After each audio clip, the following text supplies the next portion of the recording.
told we're here at 3. It's after 10 past. He is in, isn't he? One of the big boys wants to see. He always pulls the same trick. Sends for you at 3 and sees you at 3:15.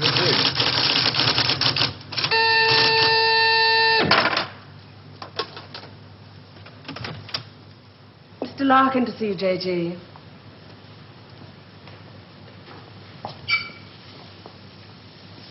I'm sorry for the captain. Sit down, Mr. Larkin. Thank you. Do you smoke these things? King of Kings, size. Yes.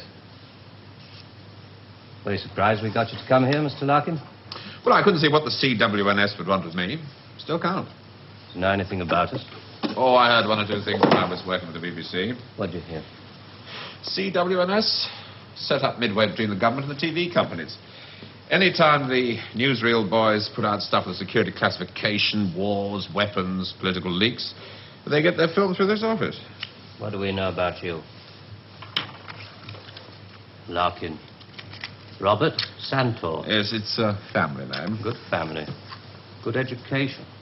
But you turned your back on all that, didn't you? Tried a little bit of everything. 1955, you wrote some plays for the BBC, then worked for them as a story editor. 1961, you got a 3-year contract as a director, which you didn't renew. Oh, the BBC weren't paying money. Well, you're in the money now, aren't you? In 1968. There's your flat in Holland Park, your cottage in Hampshire, 2 children.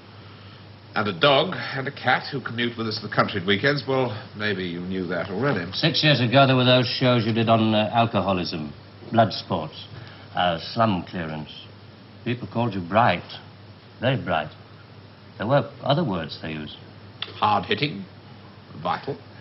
Now you do only 4 shows a year. The critics call them brilliant. They're high in the ratings, and they're, they're souffles. Little soft in the center. Don't think I'm complaining. Oh, you can complain if you want to. Just call it a friendly professional interest. I'd like to know what happened to alcoholism and blood sports. Call it reaching the age of 35. Call it school fees, 2 fixed addresses. Call it joining the establishment. Call it being a socialist for 15 years in a country that'll never be socialist. Good. There's your wife, Rachel. You married the girl next door. Your 2 children, Rebecca and Daniel, nice little family. 3 years ago, you got yourself a girlfriend. It was serious. Where the hell did you get that found? Just tell me where it stops. Lasted for 18 months. Your wife never knew about it, even when you nearly decided to leave her. Who are you? It's the initials J.G., that's all I know. Never met you before in all my life. July the 25th, 1966. You finally decided to break it off with this woman. You said you loved her. You said you loved your children. It was 2 against 1. You had to add it up like that. Sorry, your cigar. It's burning my desk. Sheila told you all this? We have ways of finding things out. But why? If it's blackmail, the thing won't hold water. It's all in the past. Well, there'd be pain, of course, for Rachel and the children. But you wouldn't get anything else out of it. No, it isn't blackmail. We've just been interested in you for a long time. Interested? You went back to your wife because you said it was 2 against 1. I call that very responsible. We're interested in very responsible people. In fact, we have a little index for them. We call it their power quotient, a ratio of responsibility as against aggression. Yours is very low, 0.2. That's very low, just what we need. Sit down. Please. I'm sorry, the language must seem rather strange at first, but we take it very seriously. Just to show you how seriously, I'm going to tell you how we checked up on you. We call these things surgical transmitters. One was fitted inside you when you went into the Charing Cross Hospital 3 years ago. Appendix, wasn't it? Transmitter? Are you trying to tell me that you listen to every word I say? A machine does. untouched by human hand. There's a little gadget in these things that ties up with the pulse rate. Puts a bleep onto anything that you're excited about saying. British. Power quotient, surgical transmitters, high-speed tape. It's Doctor Who. I'm for the real world, Jack. Good afternoon. I shall just have to give you an example. On July the 26th, 1966, you were talking to this girl, Sheila, about love. You said to her, I quote, "The kind of love I have for you, Sheila, well, it's bed love and it's more. It's staying in bed till 6 p.m. and saying I can't go to the office today. It's eating breakfast at twilight, laughing at leaves on the pavement." I don't believe there's any such thing as these surgical transmitters. You got Sheila to tell you all this. Then you wrote it down the way I might have said it. You're a good guesser.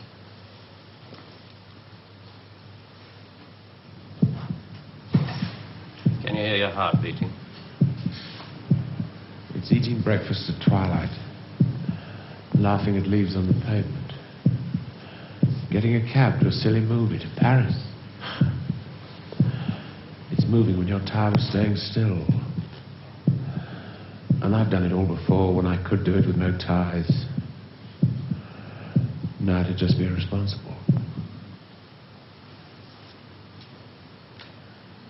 So there really is one of those things inside me.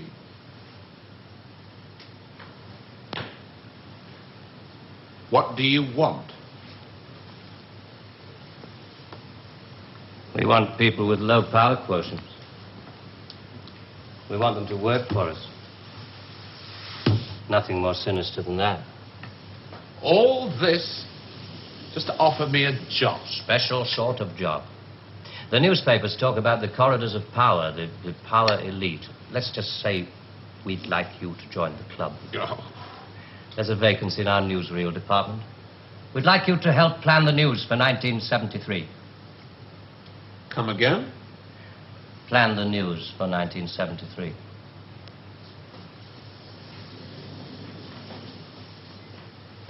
What are you doing? I just want to make sure the sunlight's real.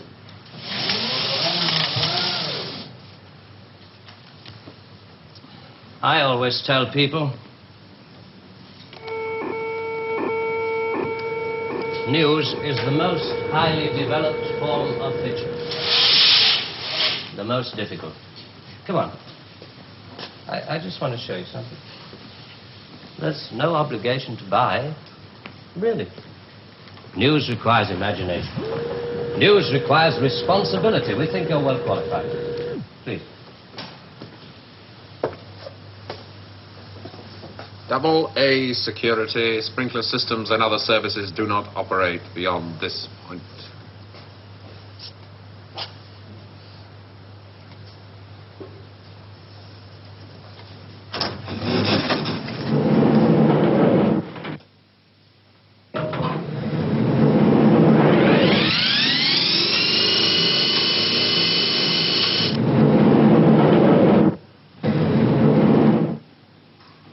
'73. We've only roughed out the news for 1973. Nothing's been given the go-ahead yet, but this is the kind of thing we have in mind.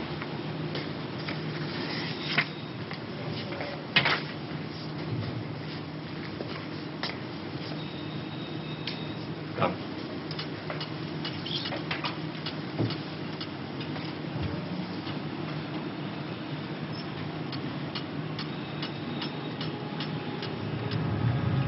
Today, April 14th, 1973. First historic pictures by Radstar of the combined U.S.-Russian landing on the moon. Shown here are Majors Webb and Mikhailovich taking their first steps into the unknown, firing their retro rockets to land their spacecraft on the dust-covered surface. A comforting note for us stay-at-homes, both the Pentagon and the Kremlin have announced that the moon has no strategic value. A comforting note for us to stay at home.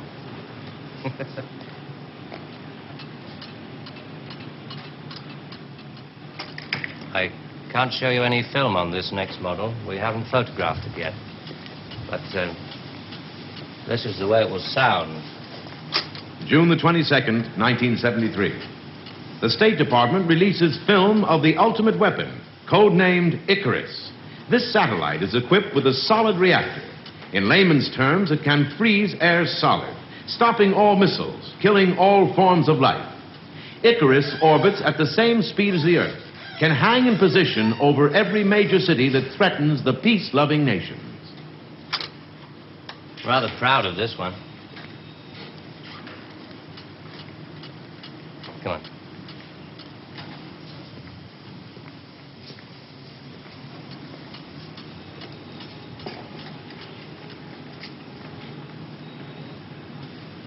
Please, sit down, Mr. Lowden.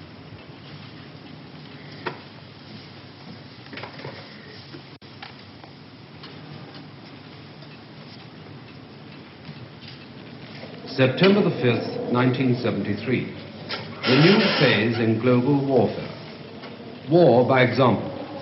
At 4:32 our time, China took out the remote Indian border village of Bangalore, unprotected by the Icarus network.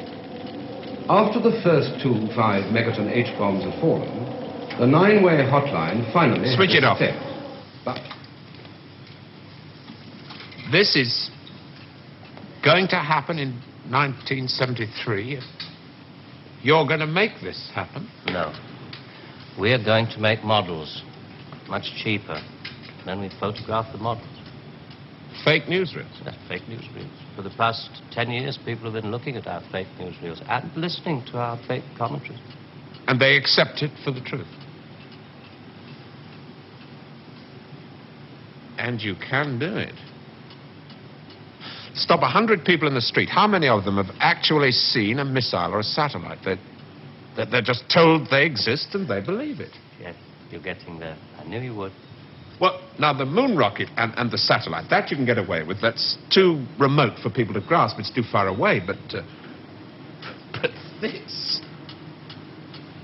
I mean, you invented this village on the Indo-Chinese border. Oh, yes. Well, somebody could check up. Very mountainous territory up there. There'll be no survivors in 1973. No rescue work. Radiation scare. Yes. You can do it. This could be the news for 1973. Not necessarily exactly like this. We only plan in detail 1 year ahead. Oh, you only plan 1 year ahead. Hey, tell me, what is the news item that's bothered you the most in the past year, 1967?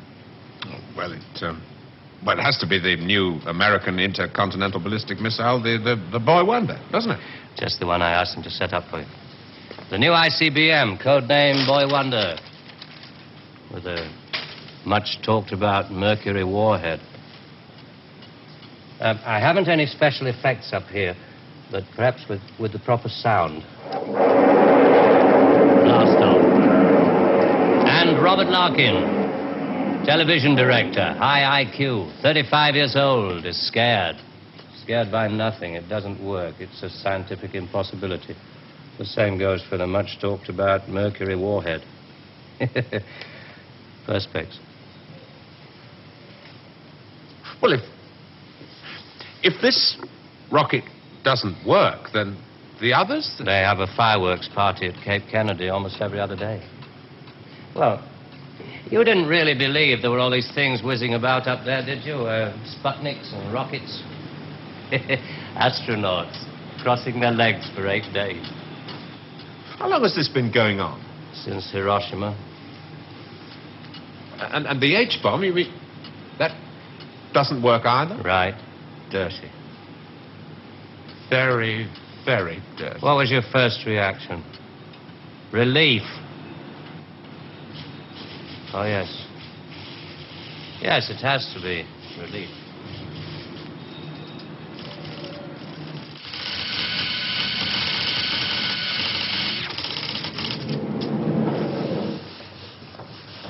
Only 12 people are allowed beyond this point.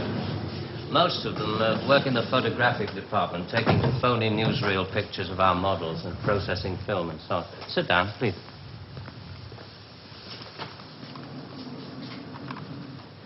Ah, pretty pictures from our stills department. The boy wonder.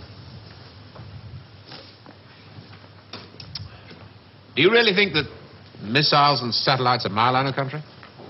No, not at all. I've only shown you the hard news. There are other things, much softer things we thought might interest you. Well? 1973, we thought it might be time for an anti-teenage movement.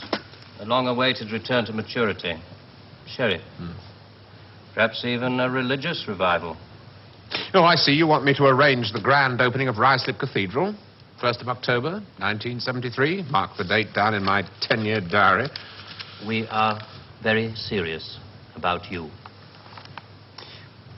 There are things about you we like very much. Qualities you have to offer. Qualities that we perhaps don't possess at the moment. That's great. Our file on you. I have to return to July the 25th, 1966, the day you broke it off with this girl, Sheila. You really did reveal rather a lot of yourself that day. But, of course, if you really mind... Help yourself. You said to her, it won't work, Sheila, and she said something, and then you said...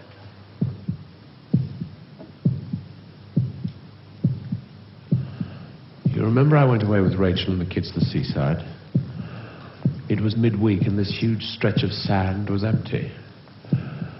Just a circle of footprints around 3 sand castles and tracks out to sea.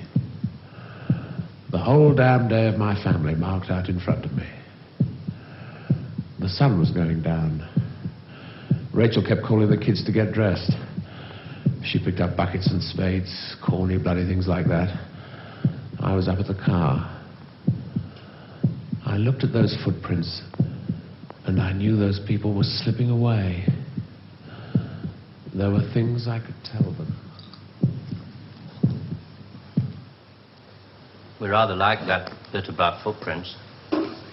You see, in this job, some of us have got rather a long way away from the idea of footprints in the sand. Those footprints were made by my children. Now, you want me to scare the hell out of them with every bomb from A to H inclusive. Well, why? I mean, when did it all start?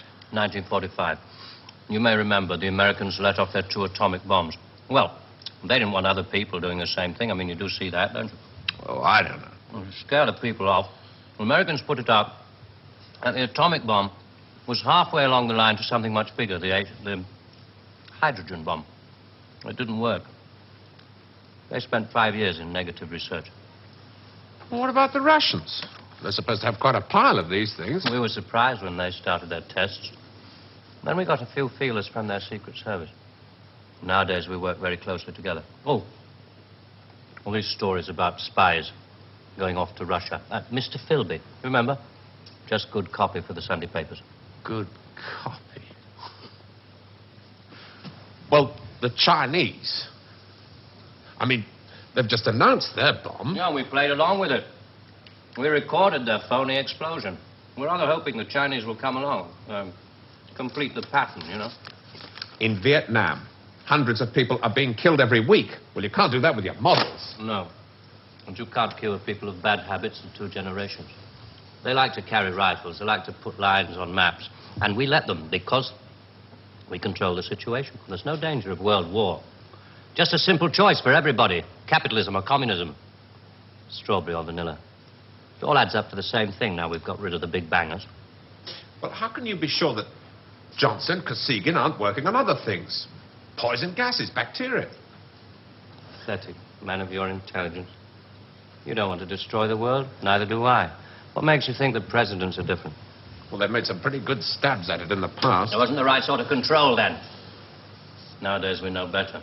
Politicians are easy to control. The grosser mentality boys who like to be photographed getting in and out of Daimlers in Whitehall. They come right at the bottom of our organization. A few rungs up the ladder, there are the people in the top secret factories. Just those in a position to know they're making weapons that don't really work. Well, there must come a time when somebody wants to use one of those weapons. I mean, somebody is standing there with a finger on the button. Well, that's the beauty of it. Nobody presses the button. We control all the crises. We build them up and we shut them down. We? Again? Yeah, I'm coming to that.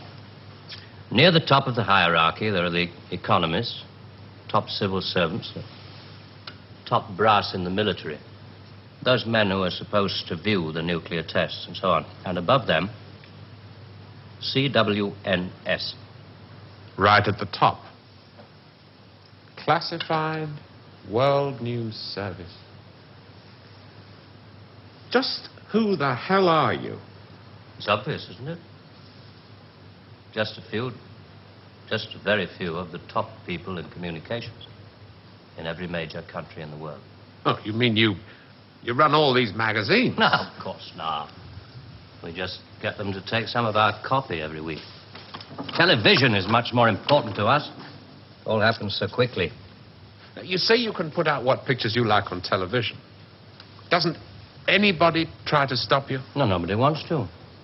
99.386% of the population wouldn't believe this conversation. And the rest are working for us. And they're the top minds, the really responsible people. They know they're guaranteeing the lives of their grandchildren the only foolproof way. Scaring the hell out of their grandchildren. Well, I won't buy it. You must admit there has to be some kind of control in this world of ours. Look at this. And remember that 1/4 of the world is starving. There are the full bellies and the empty bellies. Some of the empty bellies carry rifles. Well, we full bellies are getting a bit flabby. We're not very good with rifles anymore, so we've devised 2 ways to keep the empty bellies under control. One of them is this fictitious hydrogen bomb we've talked about. The other one is money.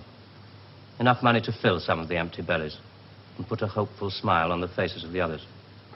A great wall of money all around Britain. And it's no secret that the British economy is in trouble at the moment. So we have to put that right, too, to stay alive. We have to control the people in this country. Scare an ostrich, buries its head in the sand.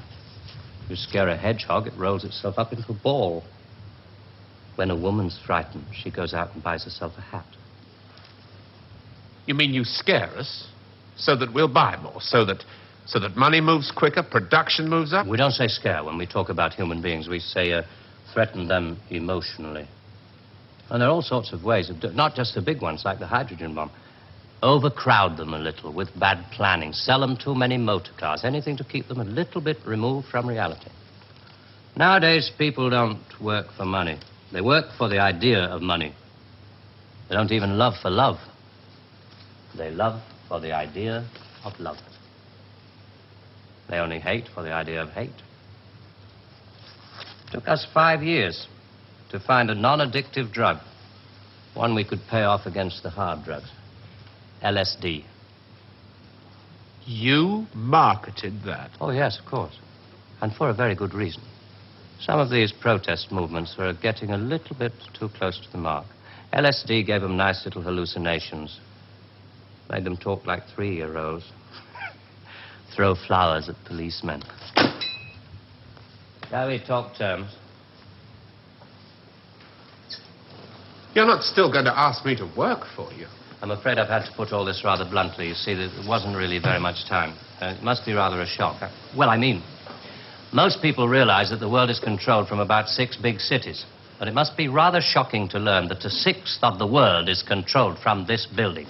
You mean you? Oh, no. I only rate an office on the 7th floor. There are 2 other offices above this one. And a giant computer system. Link number 4 in world control. A computer? And what's so remarkable about that? It's just a machine that can store a vast amount of information. A machine that knows too bloody much. Now you're being hysterical about it. The computer's very simple. You feed data into it. Anything from the Wall Street closing prices to the North Atlantic weather reports. And you get decisions. That machine's taken you over. It's just a machine. Extra hands for the people who know how to control it. Well, This one, above us, it's square, in a box. Yeah, I suppose you could call it square in a sort of a box. Do you know why I go away at weekends? To get away from people in boxes. They live in boxes. They get their thoughts, their problems, and their answers out of boxes. And I like to get away at weekends because they're not people anymore. Now, you know all about me. My cottage in Hampshire. But did you know that there's a line of trees that goes right up past the house? And the noise they make is like the sea. Did you know that I find it difficult to sleep in the country? And I like to go and stand in the garden before dawn. And I feel good because I know that my wife and my children are asleep inside. And I like to go out and walk past the wet hedgerows until I can see pasture land and the smoke from the cottages in the village. This may be all very well for one of your grassroots programs, but I'm afraid time is running out. I ought to tell you, we pay a great deal of money. We can afford to. We save such a lot on things like the national defense budget, so on. We would start you off at £250,000 a year. Oh. Rising to £1 million when you make the Ministry of Morality, which I know you will. Will you let me out of here? One little point. I should have told you about these surgical transmitters.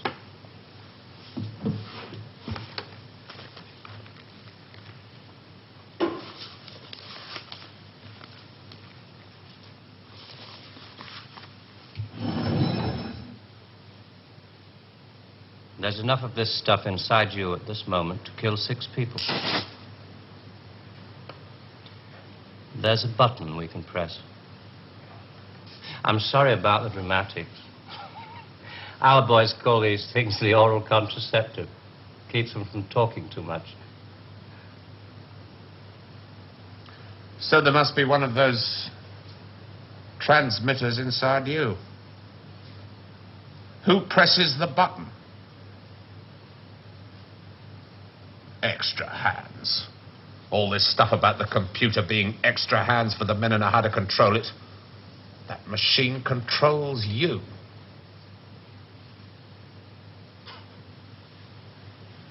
You start on Monday.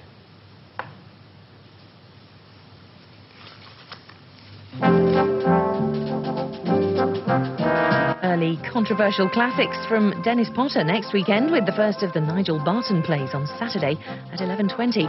But next tonight, Tony Palmer's very personal film looking at the relationship between pop music, youth culture, money and violence. All My Loving in a moment.